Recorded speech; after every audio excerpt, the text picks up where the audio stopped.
On y'all, today we are moving the Spanish Billies to new pasture. As you can see, they got this one pretty much cleaned up nipple high, and we're about to get to walking. This is usually how we like to move them if we can. Easier this way. They're bucket trains, so they got that candy in there, and usually it works out pretty well. Sometimes they'll veer off, which is why we got one in the front, one in the back. Sometimes we'll have some stragglers and we'll go get the border collie to take care of them. But I'm going to go ahead and sign off for a second, and I'll show you guys them once we get them there. It's not a long move. It's definitely less than a quarter mile, but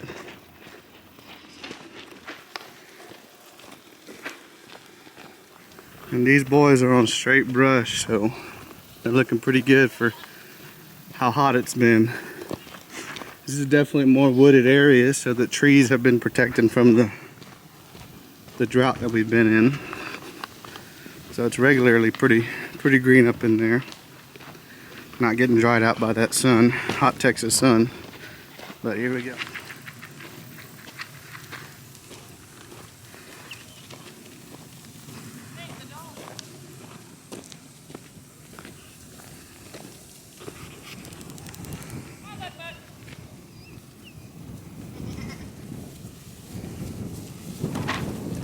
This pasture is about 11 acres or so. I'm going to keep them occupied for 2-3 months.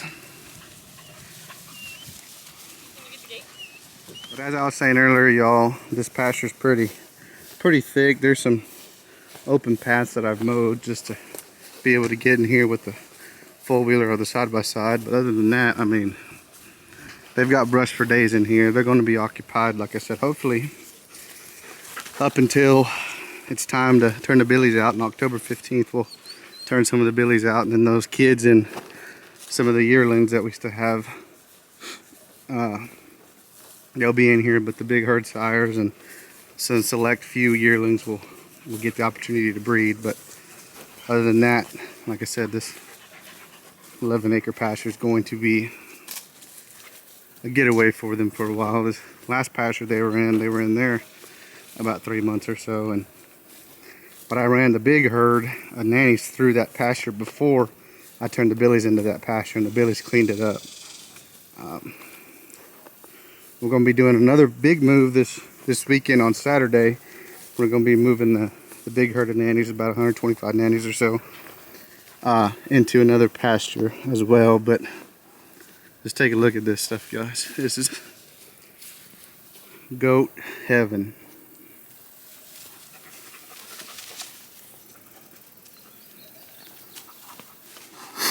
There's no water source in here, but as far as natural or man-made water source, but there is a well on this side of the property that we got hooked up onto a float and a trough, so it'll be a little bit easier on us. Instead of having to haul water in once a week, we'll have that on a float, so that'll be one thing off the chore list. But it should be about 107 degrees yesterday, and it's supposed to be about 105 today, so it's hot. We ain't got much rain, but like I said, this area is really wooded and protected with shade throughout the day, so those warmer season grasses are still coming up with a little bit of water that's in the ground from earlier this year. But some people see this area and they don't believe that it's Texas, but this is Texas, and it's beautiful. We'll go back on over to the billy patch that we just took them out of, and y'all can see some of the damage they did on that. But here's some of the guard dogs. That is that's Hugo. Yeah, that's Hugo. I think he's about 4 months old, maybe. And that's Bonnie over there. That is not his mother. And Buck is running around here somewhere. He's neutered up there. He is. He's coming through the woods. He's a neutered male and very trustworthy male. We keep him with just about anything.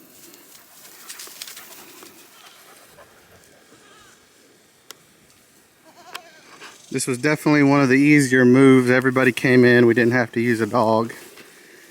And I think these boys are about to go into the woods and go fill up their bellies.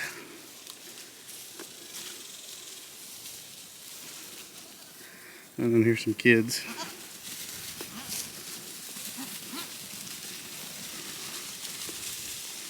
But there they go, and they're off. Off to have a good time. Look at that. Beautiful, beautiful, beautiful.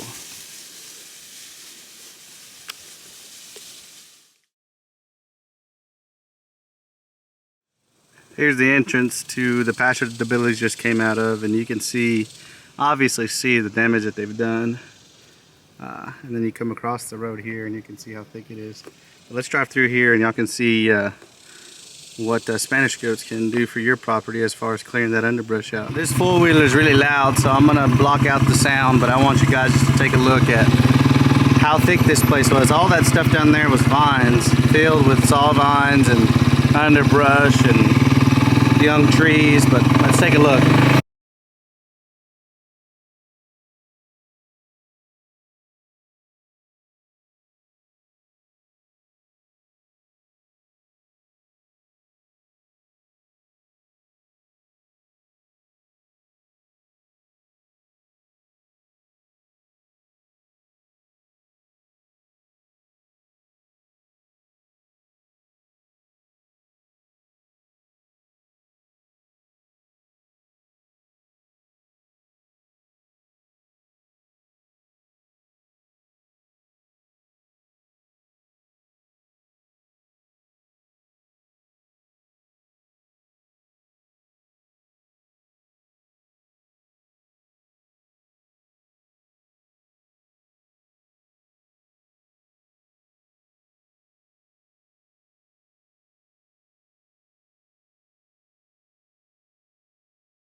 Guys, too much more with driving around, but as you can see, they put in some work here.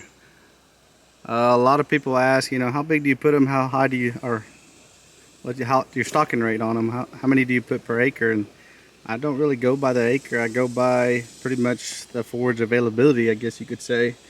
If it's real thick like this, you know, I'll stock them pretty high, and they'll get after it pretty good.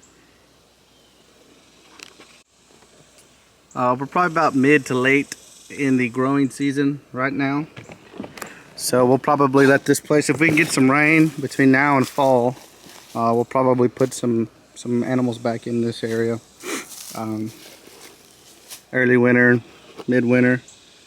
But we just try to keep them moving, and you know, once they clean the place up, and we'll move them on. I like to give them a lower amount of area and condense them in a small area. That way I know they're going to clear out that area instead of picking through what they want. I mean, anybody that owns livestock knows that your livestock's going to go for the candy first, or the good stuff, and then they'll kind of revisit and kind of make their rounds. But if you do it like this, you know, give them 5, 10, 15 acres at a time, you leave them in there, but make sure you walk through your pastures like this and you kind of taking a look at, you know, what all they have left. You don't want to make them go hungry, but you do want them to do their job. The downside to having big pastures, you know, 50, 60, 100, 1,000 acre pastures is, you know, they don't get after the brush like they would if they were condensed higher. They will still get after that brush, but not as efficient and effective as this stuff, as this right here. Like you see this, all these trees had leaves and stuff on it. All this underbrush about 6 foot high, or 6 foot high, 4.5, 5 foot high, it's cleared. And you keep visiting it every year, and eventually it won't come back. But like I said, it's gonna be hot today, so I'm gonna go ahead and sign off. before my camera overheats again. If you guys like what you're seeing or got any questions or anything, please feel free to send us a message on Facebook, Instagram, or email. That is in the description in this video. All of our videos have the links to that stuff. Be sure to like and subscribe and let us know what you guys want to see. Thank you.